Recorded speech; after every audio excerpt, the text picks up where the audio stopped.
बोलो जयकारा। बोलो मेरे श्री गुरु महाराज की जय।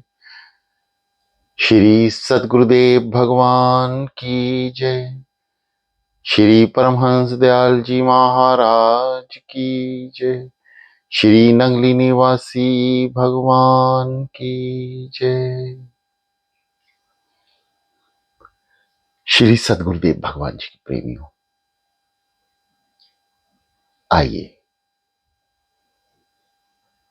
सुगत आसन पर बैठ जाएं।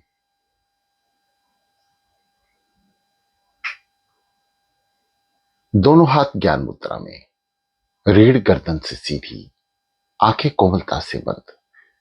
दोनों हाथ ज्ञान मुद्रा में। आइए चलते हैं एक ऐसी यात्रा पर जहां ये संसार नहीं, त्रिलोकीनाथ की माया है। समस्त ब्रह्मांड की संरचना करने वाले महाप्रभु भिन्न भिन्न रूप धारण कर कर इस धरा पर आए। उनमें से एक हमारे सतगुरुदेव भगवान, जो हमारे आराध्य ही नहीं, हृदय सम्राट भी हैं, जो अपने भक्त प्रेमियों के हृदय में विराजमान होकर उनका सही से संचालन करते हैं। यानी इस शरीर रूपी रथ को वे स्वयं सारथी बनकर तारते हैं, चलाते हैं। ऐसे त्रिलोकीनाथ की, निरंकार की अध्यात्म रचना, ब्रह्मांड की रचना के दर्शन ध्यान द्वारा प्राप्त हो सकते हैं। निराकार महाप्रभु साकार रूप में हृदय में विराजमान है हर जीव के, चाहे वो 84 हो, चाहे वो मनुष्य जीव हो। केवल मनुष्य देह में ही इतनी शक्ति प्रदान की गई है कि वह इस त्रिलोकीनाथ के स्वयं दर्शन कर सकता है। केवल और केवल मनुष्य शरीर हर घट में विराजमान है, परंतु उस घट को इसका रास्ता ही नहीं पता, किस रास्ते से महाप्रभु के दर्शन होंगे। केवल मनुष्य जन्म में ही यह उपलब्धि प्राप्त है। तो प्रिय साधकों, अपने जीवन को व्यर्थ ना जाने दें। प्रभु स्मरण में ज्यादा से ज्यादा समय बिताने का प्रयास करें। आइए चलते हैं निराकार से साकार की ओर। निराकार जिसे हम खुली आंखों से अनुभव कर रहे हैं, हर जीव में, सृष्टि के हर नियम में, सृष्टि की हर वातावरण में, हर जीव में, चाहे वो आकाश का हो, पाताल का हो, पानी का हो, धरती का हो, हर जीव में व्यापक है, फिर भी नजर आता नहीं। नजर कहां आएगा? भीतर। निराकार में मानना उसे आसान नहीं है। हम निराकार में जानते तो हैं कि प्रभु हर घट में विराजमान है, परंतु मानते नहीं हैं, और यह मानना आसान भी नहीं है। परंतु साकार हमारे हृदय में है। हम इसे भी मानते हैं कि साकार रूप में हमारे हृदय में, हमारे घट में वह त्रिलोकीनाथ व्यापक रूप से विद्यमान है। परंतु निराकार में ना मानकर या उसका अनुभव जानते हुए भी नहीं हो पाता। और यहां साकार में यदि आप नाम सिमरण करेंगे, मात्र एक घड़ी, अब एक घड़ी बैठने का मतलब यह नहीं है कि आप बैठ गए आधा घंटा, 20 मिनट, 1 घंटा। मन द्वारा बैठना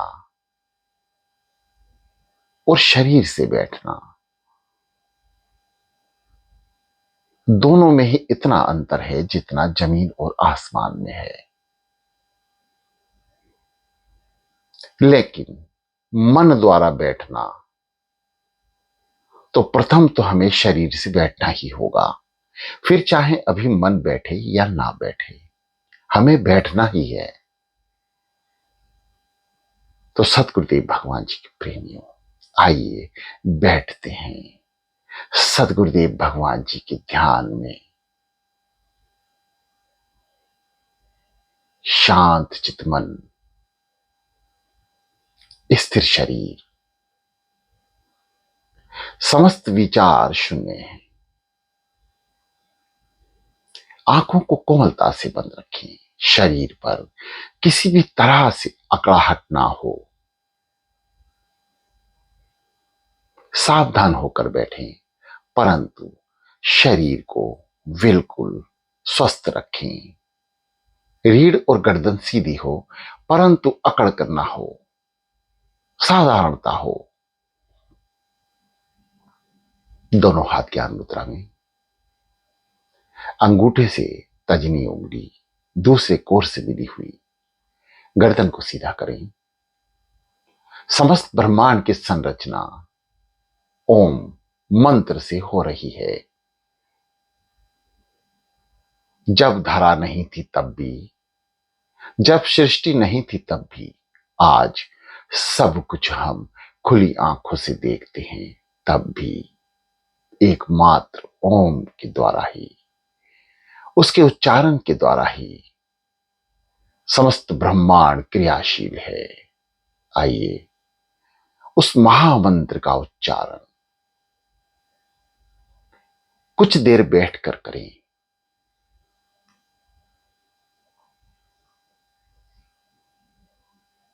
ओ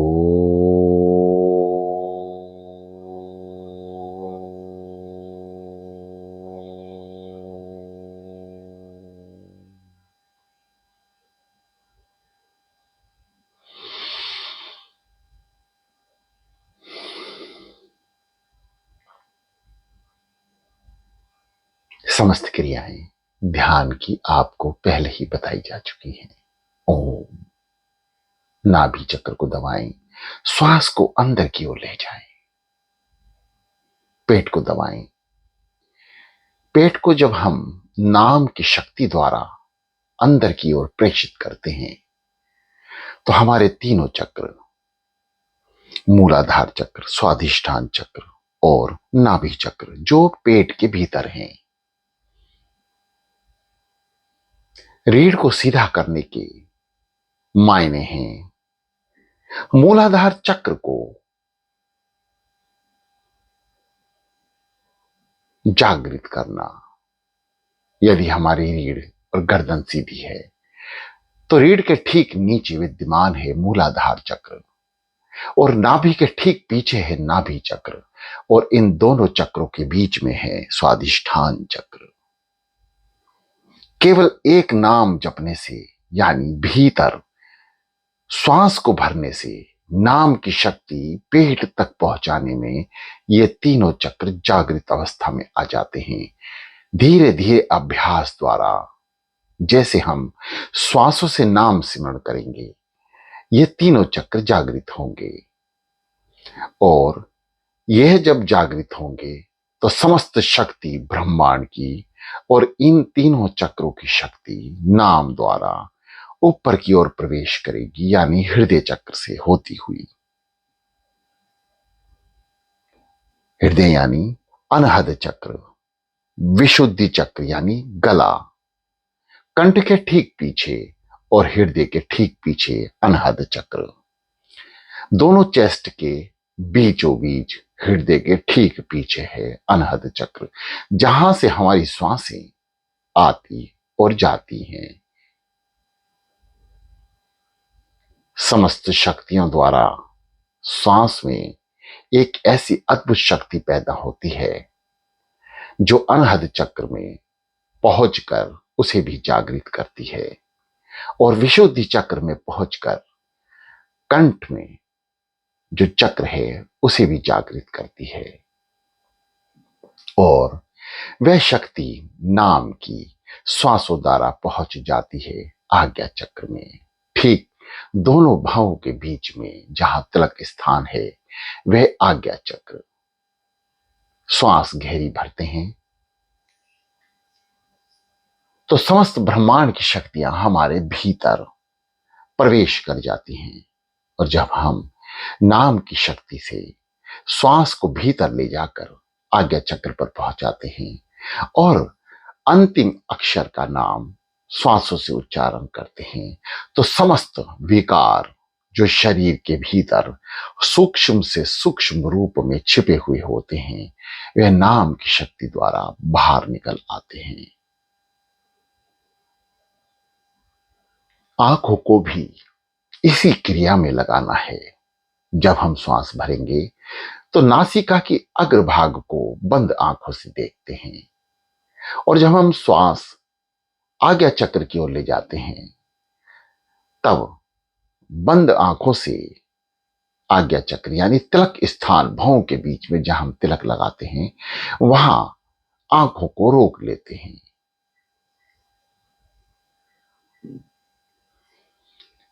ये ध्यान में प्रवेश करने की सर्वश्रेष्ठ विधि है जो श्री सतगुरुदेव भगवान श्री अद्वैतानंद सच्चिदानंद प्रकाश में श्री दादा गुरु महाराज जी बड़े स्पष्ट रूप से फरमा रहे हैं।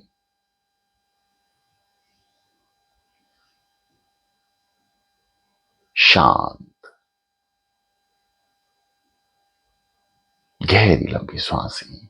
जो साधक गहराई तक जा सकते हैं वे गहराई तक जाएं।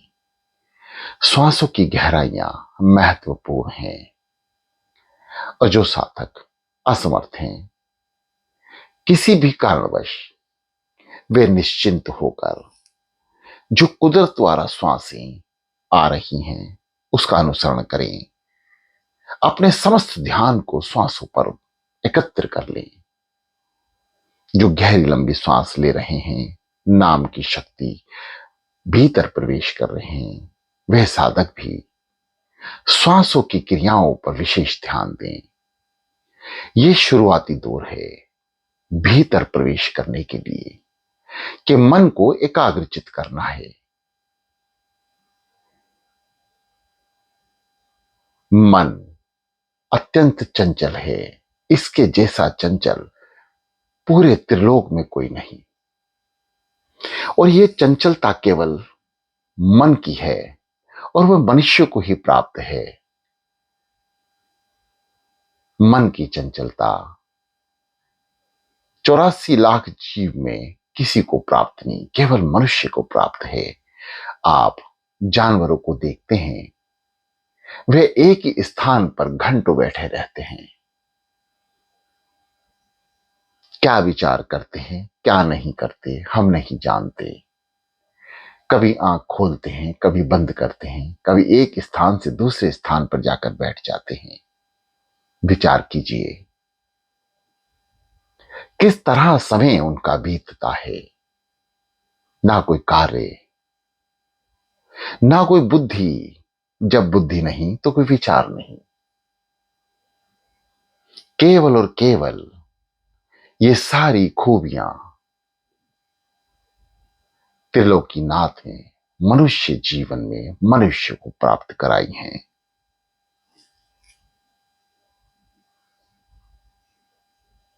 ये मनुष्य देह एक मंदिर है जिसमें परमपिता हृदय में विराजमान है। साधन धाम मोक्ष कर द्वारा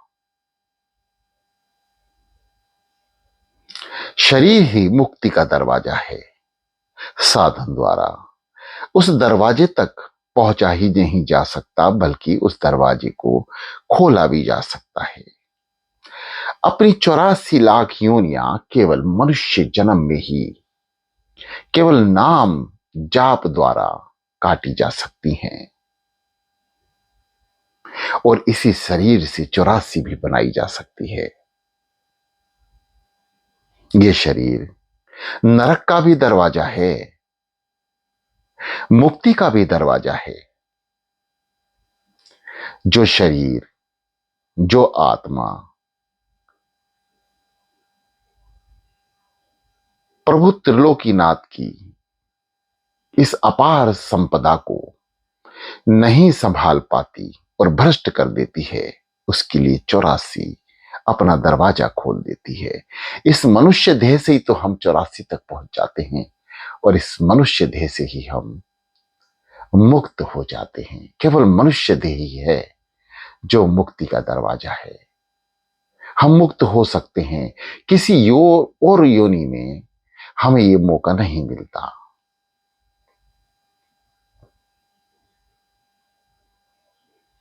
शांत चित होकर नाम सिमरण करते रहें। ये दास श्री सद्गुरुदेव भगवान जी की कृपा से ही आपके समक्ष आपकी सेवा में है। जैसा मेरे सद्गुरुदेव भगवान जी करा रहे हैं, ये दास कर रहा है। अन्यथा इस दास में कोई ऐसी बात नहीं कि मुख से सर्वशक्तिमान का वर्णन कर सके, उसके विषय में रेत के एक कण के बराबर भी अपने भाव रख सके।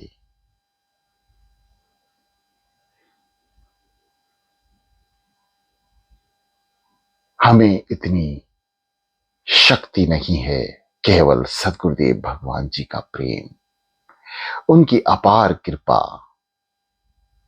द्वारा ही यहां तक पहुंचा जा सकता है।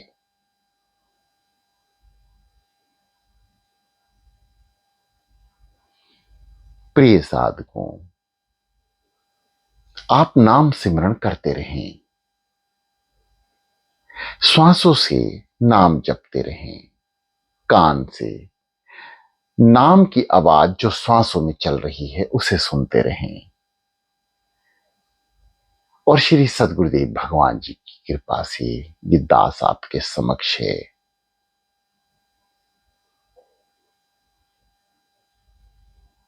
गर्दन को सीधा कर लें,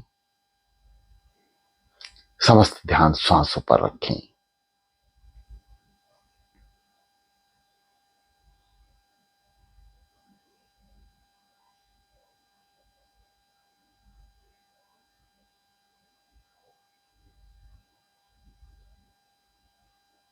शांत।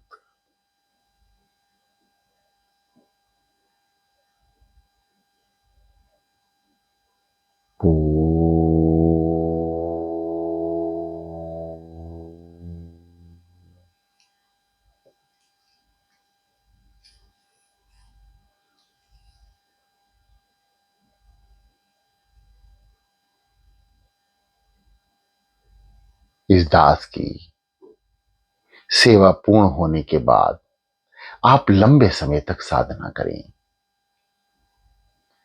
ध्यान करें।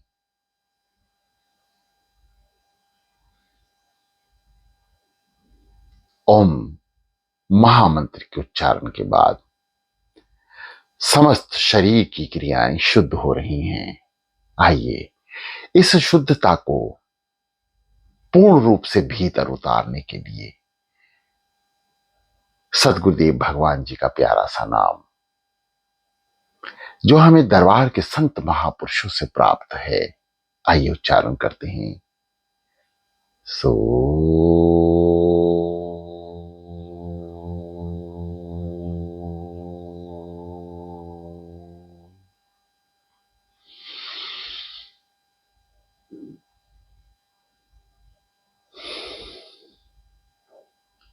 हम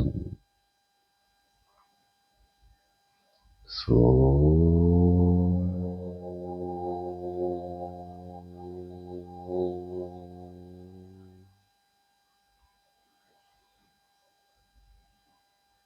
हम ठीक इसी प्रकार सद्गुरुदेव भगवान जी का उच्चारण करते रहें। नाम की शक्ति को भीतर की ओर ले जाएं और समस्त विकारों को श्वासों के नाम द्वारा बाहर तक ले आए। अनुभव करें श्री सद्गुरुदेव भगवान जी हमारे भीतर हैं और हमें भीतर तक उतरना है। जैसा हमारा शरीर है वैसा ही तो शरीर ध्रुव के पास था, ठीक इसी प्रकार शरीर प्रहलाद के पास था। सुखदेव महाराज, राजा जनक, मीराबाई, कितने अनन्य नाम इस धरती पर हैं जो प्रभु स्मरण में, प्रभु प्रेम में उस तत्व को प्राप्त हुए जो तत्व समस्त ब्रह्मांड की संरचना कर रहा है, उसी में लीन हो गए। कितने नाम ऐसे हैं।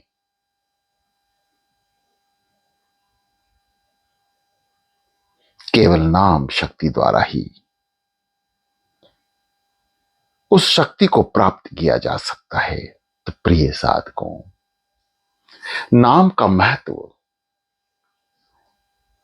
इसी जन्म में नहीं, हर जन्म में है। यदि हम मनुष्य रूप में अवतार रहते हैं या इस धरती पर आते हैं, जो संत महापुरुष त्रिलोकीनाथ के अवतार में अवतरित हुए, हर अवतार ने एक ही प्रेरणा दी है, नाम जपो, उसको याद करो, उसमें लीन हो जाओ, उससे प्रेम करो, इस शरीर की हर श्वास को उसको अर्पण कर दो।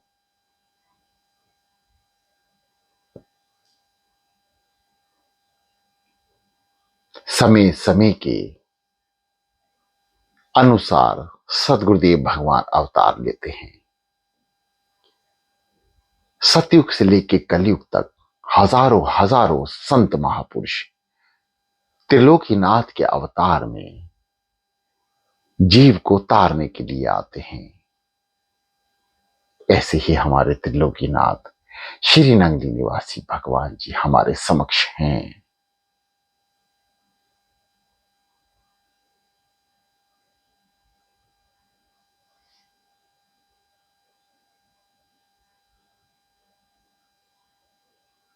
शाम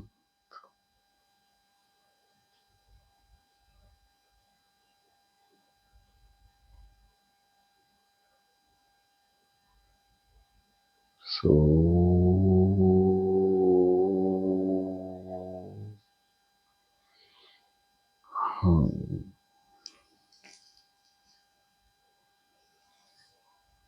सो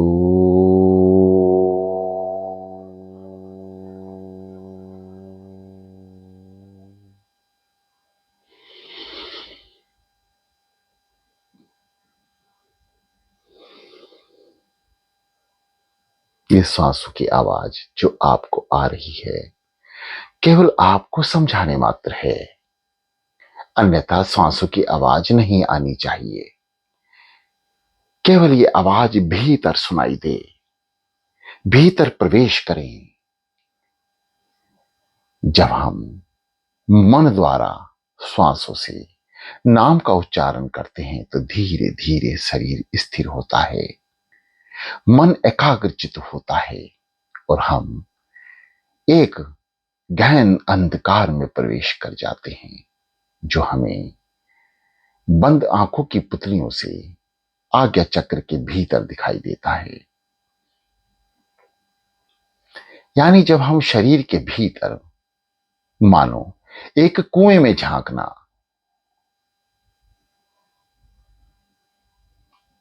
और बाहर भी अंधकार अज्ञान का और भीतर भी अंधकार अज्ञान का।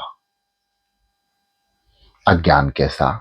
यदि कोई अबोध बालक रात के अंधेरे में कुएं में झांके तो उसे पानी नहीं नजर आएगा, उसे केवल अंधकार नजर आएगा कि ये अंधेरा है, अंधकार है, बाहर भी और भीतर भी।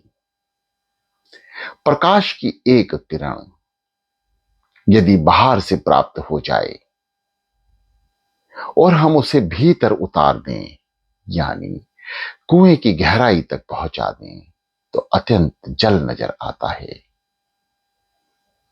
ये शरीर आज्ञा चक्र से यदि हम इसे झांक कर देखें नाम की शक्ति द्वारा, तो हमें केवल अंधकार नजर आता है। कारण कि हम अज्ञानी हैं। वह बालक हैं जो अंधकार में रहते हुए भी कुएं के जल को नहीं देख पा रहे, क्योंकि वहां भी हमें अंधकार ही नजर आता है। इसलिए बाहर का प्रकाश, यानी अपने आओ विचार, अपनी समस्त जीवन की क्रियाएं,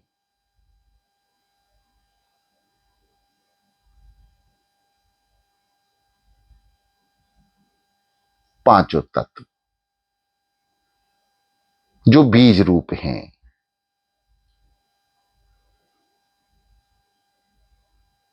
उनका अनुसरण अपने जीवन में बड़े शुद्ध रूप से करें। ना किसी की बुराई, ना किसी की अच्छाई, ना निंदा, ना चुगली, ना किसी के विषय में बुरा सोचना, ना ऐसा प्रभाव अंदर लाना। ये सब आचरण बाहरी प्रकाश रूप हैं। यदि हम इन आचरणों को धारण करे बिना ध्यान में उतरेंगे, तो हमें भी उस बालक की तरह अंधेरा ही रहेगा, रोशनी नहीं नजर आ सकती, जल की प्राप्ति नहीं होगी। यदि आज्ञा चक्र से भीतर अंधकार को भी आगे प्रकाश तक पहुंचना है, तो हमें जीवन के इन समस्त कार्यों को, क्रियाओं को शुद्धता की ओर लाना होगा। अपने ध्यान को प्रभु चरणों में लगाना होगा, इसे शुद्ध करना होगा। और ये कब हो सकता है? जब हम अमृत वेला में उठें, उस अपार शक्ति को याद करें कि समस्त कार्य वैसे तो परमपिता परमात्मा के ही हैं, जो हमारे कर्म अनुसार हमारे आगे और पीछे ये कर्म चलते रहते हैं। कभी सुख तो कभी दुख, कभी दुख का भोग ज्यादा तो कभी सुख का भोग ज्यादा, या कभी दोनों बराबर। ये सब हमारे कर्मों की खेती है, और कर्मों की खेती को केवल और केवल सतगुरुदेव भगवान जी ही काट सकते हैं। परंतु हमें कटवाना नहीं आ रहा। हमें अपने कर्मों को, पाप कर्मों को नष्ट करना नहीं आ रहा। केवल एक ही विधि है, जो श्री दादा गुरु महाराज जी फरमा गए हैं कि बैठ जाओ अर्धरात्रि को उठकर उसकी याद में, उसके प्यार में, उससे प्रेम करो, उसे याद करो। वह आपके समक्ष बहुत जल्दी प्रकट हो जाएगा।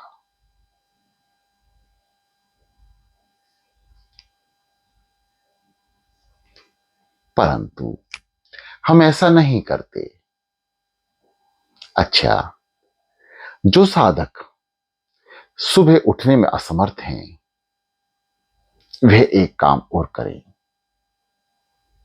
जब भी उठें, जब आपका मन करे तब उठें,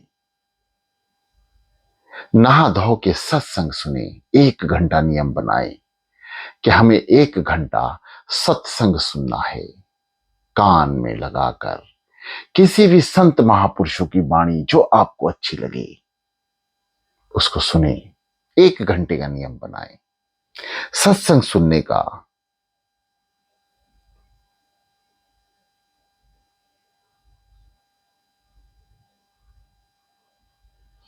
ज्ञान बड़े गुणवान की संगत, ध्यान बढ़े तपसी संग कीने, मोह बढ़े परिवार की संगत, लोभ बढ़े धन में चित दीने। सत्संग स्मरण आने से ध्यान में, ज्ञान में वृद्धि होगी। अच्छे संत महापुरुषों को सुनने से आत्म चिंतन का बोध होगा।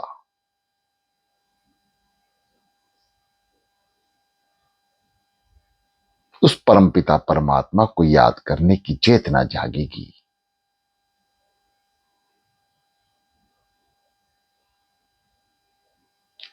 सत्य और संग दो शब्द हैं। सत्य कहते हैं सच को, तो संसार में सच क्या है? केवल एक धन परमात्मा सच्चिदानंद।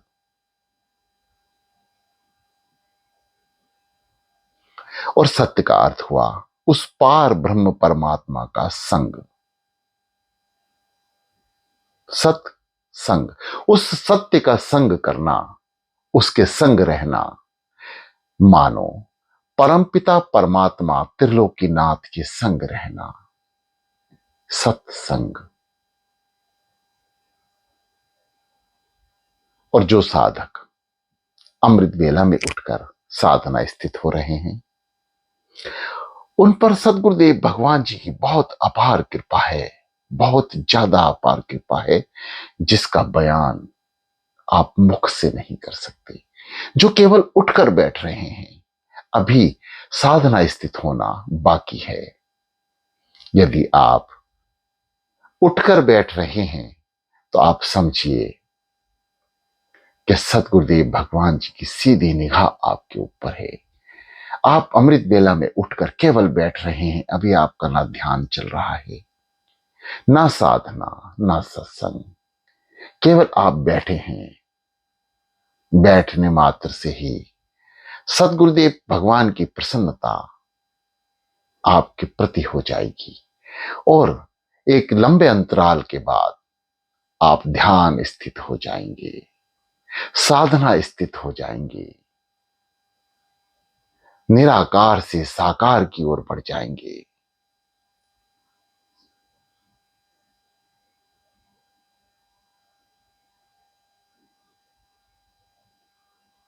प्रिय साधकों,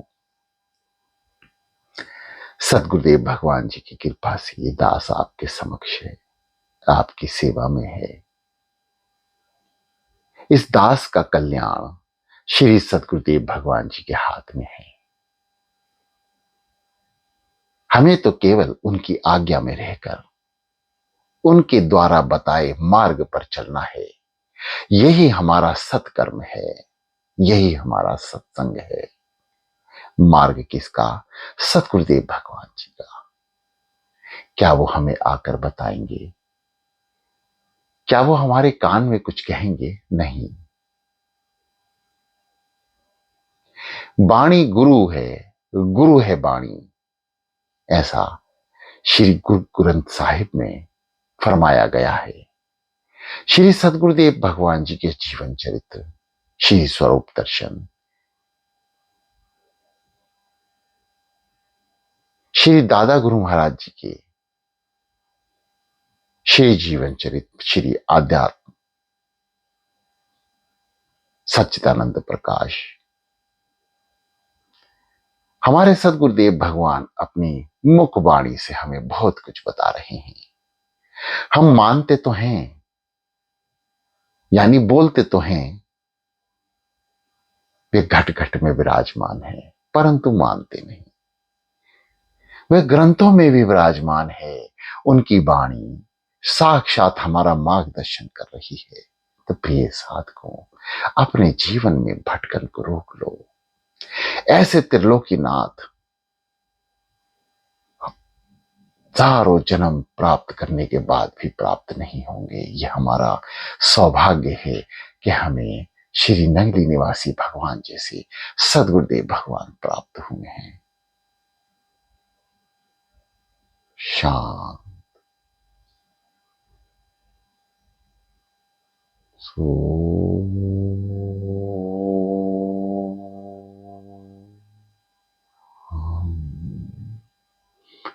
शांत चितमन स्थिर शरीर के दास अपनी वाणी को विराम देगा। सतगुरुदेव भगवान जी की कृपा हम सब पर एक जैसी है। अज्ञान की छतरी को हटा लो। वर्षा का अमृत रूपी जल सबके ऊपर गिरना है, गिर रहा है, लेकिन हम अज्ञान की छतरी को अपने ऊपर लगाए रखते हैं तो वह जल हमारे ऊपर नहीं गिरता। बस यही कृपा है कि जो इस जल में भीग रहे हैं वो कृपा ले रहे हैं, और जो छतरी ताने अहंकार की, अभिमान की बैठे हैं वो कृपा प्राप्त नहीं कर पा रहे। संत महापुरुषों के सत्संग में जो वाणी निकलती है उसका अनुसरण अवश्य करें। सावधान होकर बैठें, रीढ़ गर्दन को सीधा रखें, दोनों हाथ ज्ञान मुद्रा में रखें, और जब तक बैठें जब तक अंधकार में प्रकाश की किरण नजर नहीं आती, या लगातार अभ्यास करते रहें, एक दिन वह अज्ञानी बालक पूर्णता को प्राप्त अवश्य होगा। शांति शांति।